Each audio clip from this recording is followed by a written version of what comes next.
They say the West was built on gold guns and grit, but it was also built on silence, on the whisper of wind through broken windows, on the groan of rusted hinges and the creak of a door that should not move in towns left behind by time scattered.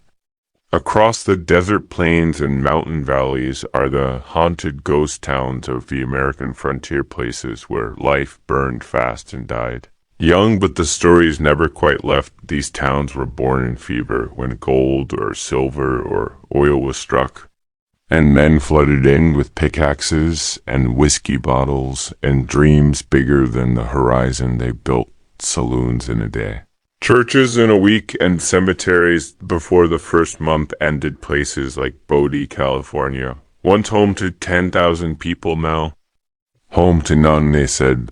Bodie was a town full of sin, where gunfights broke out before breakfast and miners slept with pistols under their pillows. But what stayed long after the gold was gone was the silence and the legend. They say if you steal something from Bodie, even a nail or a stone, bad luck follows. And many tourists have mailed back stolen items with letters begging forgiveness. The old general store stands with shelves stocked frozen in time, while a piano in the saloon plays a single note when no one is near. Up in the Rockies, the town of St. Elmo still stands, but no longer speaks snow covers the streets where children once ran, and a single figure is said to stare from a boarded window, a woman named Annabelle who ran the boarding house. When her family died, she refused to leave, and when she passed, folks say she never really did. They hear her footsteps in the snow, though there are none to make them. They hear her rocking chair creaking upstairs, though the house is locked tight down south in Texas. The town of Chilingua was once alive with mercury miners digging in the hot sun, but when the mercury dried up, so did the people.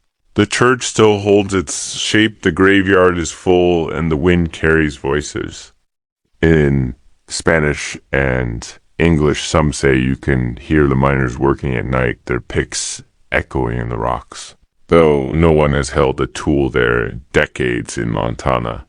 The town of Bannack saw both glory and horror. Founded in 1862 during the gold rush, it was the first capital of Montana Territory, but it held a dark secret, the sheriff Henry Plummer was also the head of a murderous gang. He hanged criminals by day and robbed travelers by night until the town found out and hung him from the very gallows he had used. Now those same gallows stand in the cold air, and the people who visit say they feel watched, as if the town itself remembers what it saw and is waiting for something else to happen. And in Arizona lies the twisted remains of Vulture City, a boomtown where gold flowed and greed ruled.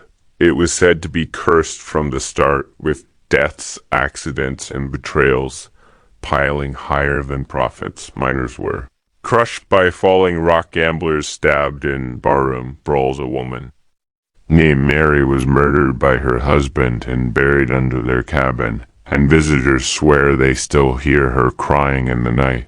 When the moon is full in every state from Nevada to New Mexico, from Utah to Oregon, the bones of dead towns lie baking under the sun and whispering under the stars, each one with its own story, its own secret, and sometimes its own ghost. They say that buildings remember the people who built them and those who died in them, and if a place dies angry, it does not die quiet.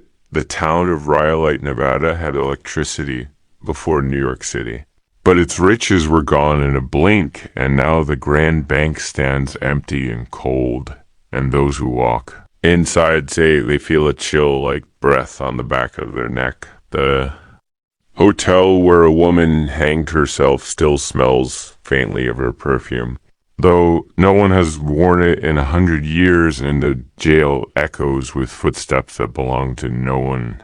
Dakota Badlands sits the forgotten town of Sitting Crow, once a blend of native and settler life until a raid left it burned and broken, now only charred foundations and a stone wall remain, and sometimes, when the wind is just right, they say you can hear the drums, the chants, the cries of a battle that never ended. A ghost town is not just an empty place. It is a memory with walls. It is a photograph still standing.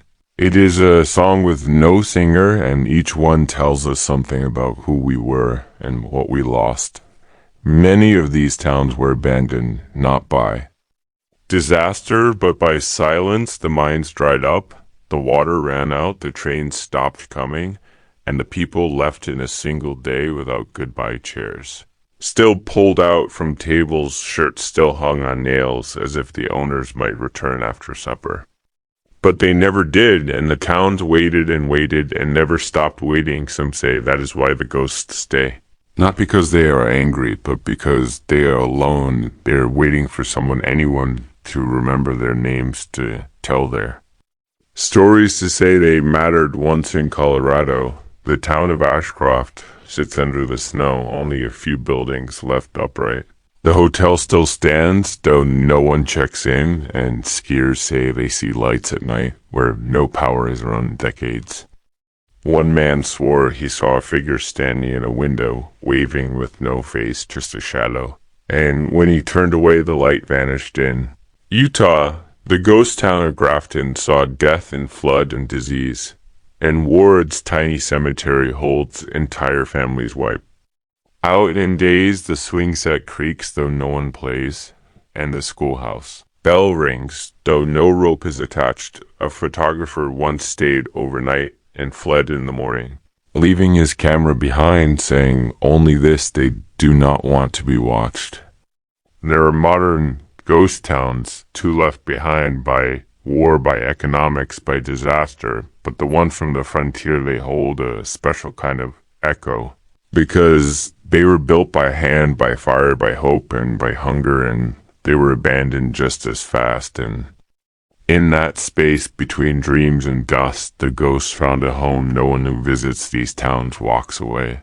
The same something about the quiet settles in the soul, something about the way a broken sign swings in the wind, makes you feel like you are being watched, not with hate, but with memory, as if the land itself remembers you, remembers everyone who ever dared to believe they could tame it and build something permanent on moving soil in Oregon. A place called Shaneko still has its hotel, open for tours, but guests report hearing horses outside at night tied to invisible posts, hearing voices, discuss cattle prices in the empty dining hall, and more than one visitor has left in the dark. Before dawn, unable to sleep through the sound of boots pacing above them in a locked room. These are not stories for children. They are stories for those who want to know the truth about the West, that it was not just gunfighters and sheriff and railroads, but people who lived and died and left behind the echo of everything they hoped for and feared. That echo lives in broken glass and peeling wallpaper and sun-faded curtains that move without wind. And though you may not believe in ghosts, the towns do, and they remember. And when you walk their streets with your footsteps, the only sound, you are not alone.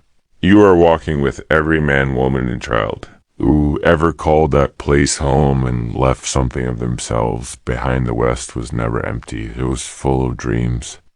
And when those dreams died, they did not vanish. They lingered, and they became the haunted breath of 1,000 ghost towns that still wait under the stars for someone to knock on the door one last time.